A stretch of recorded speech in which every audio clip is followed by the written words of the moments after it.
Assalamualaikum warahmatullahi wabarakatuh. Perkenalkan, saya Bidan Nurdiana Wulan, salah satu bidan dari Rumah Bersalin Cuma-Cuma Sinergi Foundation. Alhamdulillah pada kesempatan kali ini saya bisa menyampaikan materi yang bisa ibu-ibu dapat atau bisa ibu-ibu baca dari buku kesehatan ibu dan anak ini.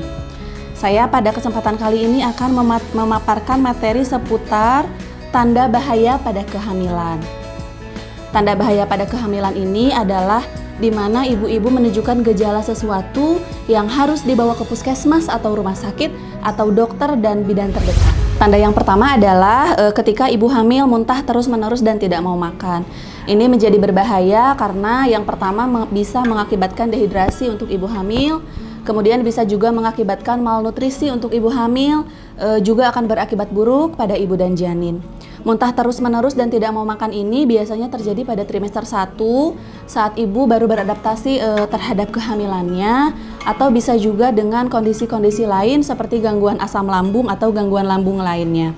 Ketika terjadi hal seperti ini, ibu boleh untuk pergi ke petugas kesehatan untuk mendapatkan pertolongan. Biasanya dirawat beberapa hari, kemudian dipulihkan bagian lambungnya dan diberi obat untuk tidak muntah atau tidak mual, supaya nutrisi untuk ibu hamil dan janin juga bisa tetap terpenuhi. Itu adalah tanda yang pertama. Kemudian tanda bahaya kehamilan yang kedua adalah ketika terjadi demam tinggi pada ibu hamil. Demam tinggi ini sangat berakibat fatal untuk ibu dan janin karena bisa mengakibatkan detak jantung bayi menjadi lebih cepat, kemudian bisa mengakibatkan stres pada bayi, dan risiko infeksi yang tidak diobati atau yang tidak ditanggulangi bisa berakibat fatal atau berakibat buruk untuk ibu. Kemudian tanda bahaya kehamilan yang ketiga adalah ketika ibu hamil mengalami bengkak pada kaki, pada tangan, pada wajah, atau sakit kepala disertai sakit ulu hati, dan juga apabila terjadi kejang. Biasanya pasien-pasien dengan risiko hipertensi suka kita berikan informasi seputar tanda bahaya ini karena memang sangat berkaitan erat dengan hipertensi. Jadi ketika ibu sudah kontrol ke bidan atau sudah kontrol ke petugas kesehatan, kemudian didapatkan ada tanda-tanda hipertensi, kemudian ada bengkak pada tangan, bengkak pada kaki, bengkak pada wajah atau seluruh tubuh, sangat sekali diwaspadai atau sangat sekali kita kasih anjuran untuk selalu memperhatikan kesehatannya, selalu memeriksakan diri untuk mengecek tensi secara rutin agar tidak ada kejang atau tidak ada hal-hal lain yang berakibat buruk untuk janin. Kemudian tanda bahaya yang keempat adalah ketika janin ibu-ibu sekalian dirasakan kurang bergerak aktif. Nah, biasanya dalam satu hari janin itu bergerak paling tidak 1 atau 2 kali dalam 1 jam. Jadi kalau satu hari bisa kita simpulkan kurang lebih sekitar 20 kali bergerak. Tapi pada suatu ketika, misal ketika ibu sedang mengalami kelelahan, kekurangan nutrisi atau kurang tidur, kemudian hal-hal lain tapi berakibat buruk untuk janin, jadi janin tidak bergerak secara aktif seperti biasanya, ibu-ibu juga boleh datang ke petugas kesehatan untuk dilihat apakah detak jantung bayi bergerak dengan normal. Kemudian boleh berkonsultasi dengan bidan atau dokter apakah kondisi janin di dalam perut masih cukup baik atau tidak gitu.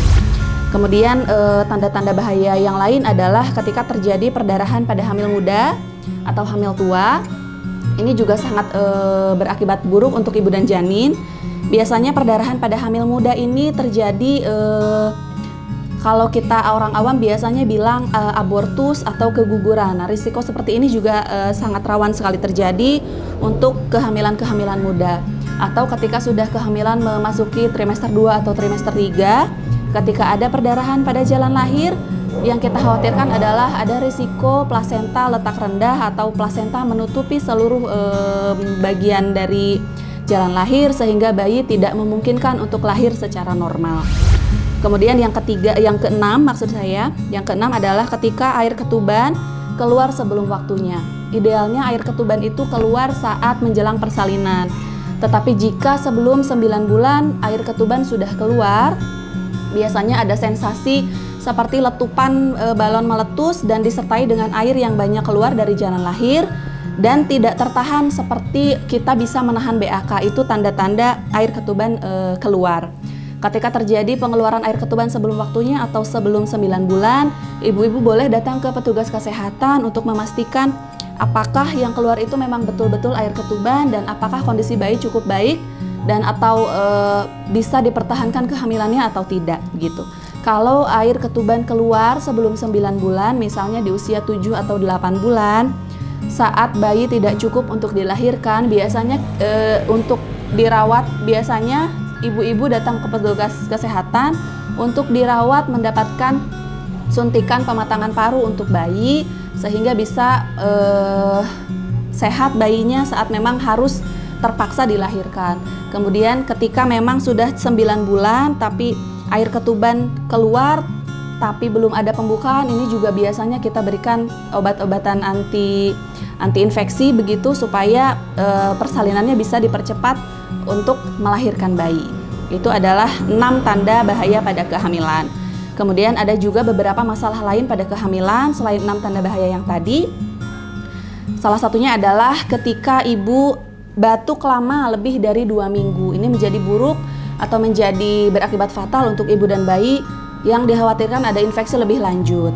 Kemudian tanda-tanda bahaya yang lain adalah ketika ada jantung berdebar atau nyeri dada. Biasanya ini juga kita khawatirkan untuk pasien-pasien yang hipertensi atau dengan pasien berat badan berlebih begitu ya.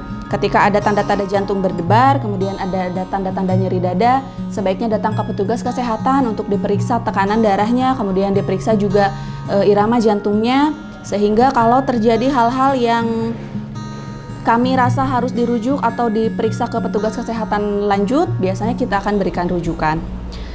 Lalu tanda-tanda bahaya masalah lain pada kehamilan adalah ketika terjadi diare berulang. Nah, seperti sepele tapi memang kalau diare diabaikan berakibat fatal untuk ibu dan janin karena memang beresiko untuk terjadinya dehidrasi atau malnutrisi pada ibu dan janin. Yang kita ketahui bahwa di dalam rahim itu janin hanya mendapatkan nutrisi dari ibu. Jadi ketika ibu asupan nutrisinya terganggu, tentu saja akan berakibat buruk untuk janin sehingga asupan nutrisi untuk janin juga berkurang. Dan yang lainnya adalah ketika ibu hamil mengalami sulit tidur dan cemas berlebihan. Ini bisa menjadi buruk atau bisa berakibat fatal untuk janin. Salah satunya menyebabkan bayi menjadi berat lahir rendah. Artinya ibu tidak cukup nutrisi, kemudian penyerapan tidak optimal karena stres dan cemas berlebihan, sehingga mengakibatkan penyerapan nutrisi pada janin juga berkurang. Kemudian yang terakhir adalah ketika terasa ada sakit pada saat buang air kecil atau ada tanda-tanda infeksi di sekitar kemaluan atau ada peradangan di sekitar vagina, biasanya juga kita berikan edukasi untuk kebersihan, hygiene, kemudian tanda-tanda apabila memang harus dilakukan pemeriksaan lebih lanjut atau tidak. Sekian dari saya, mudah-mudahan bermanfaat untuk ibu-ibu sekalian di rumah. Semoga yang sedang hamil menjalani kehamilannya dengan lancar, kemudian melahirkan bayi-bayi yang sehat dan bisa berguna untuk nusa dan bangsa. Wassalamualaikum warahmatullahi wabarakatuh.